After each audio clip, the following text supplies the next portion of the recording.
Opoldne se je SDS-ov prvak Janez Janša tudi uradno odzval na včerajšnjo sodbo ljubljanskega višjega sodišča v zadevi Patria. Kot je znano, je obsojen na 2 leti zapora, Ivan Crnković in Tone Krković pa na 22 mesecev. Vsi trije bodo morali v 3 mesecih plačati tudi po 37 000 € denarne kazni in sodne takse. Afera je izbruhnila na začetku volilne kampanje ob rednih oziroma predrednimi državnozborskimi volitvami leta 2008. Zdaj, sojenje se je čudežno hitro začelo, čeprav so napovedovali, da ga še 1 leto ne bo. Potem, ko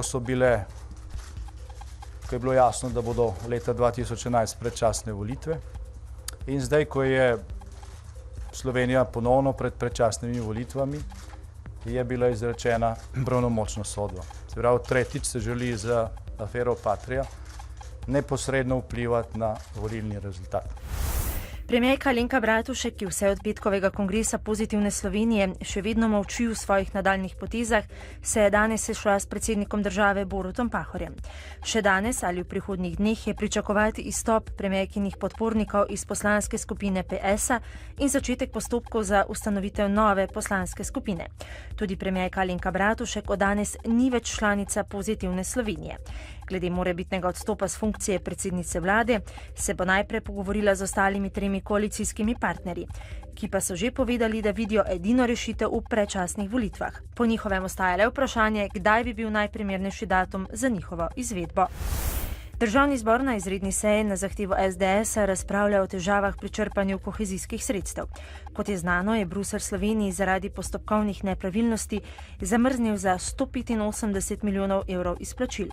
Največ pozornosti je namenjeno 11 projektom na področju vodooskrbe in čiščenja odplak v vrednosti 235 milijonov €.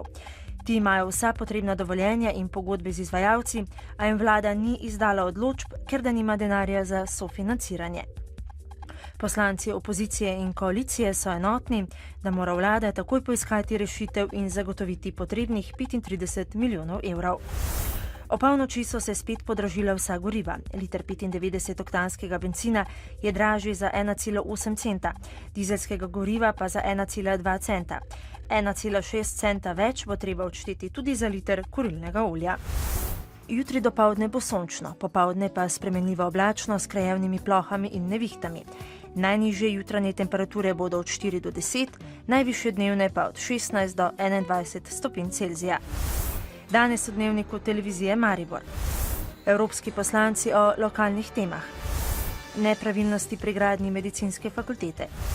Kam med počitnicami. Novice Štajerske, Pomurja in Koroške ob 18.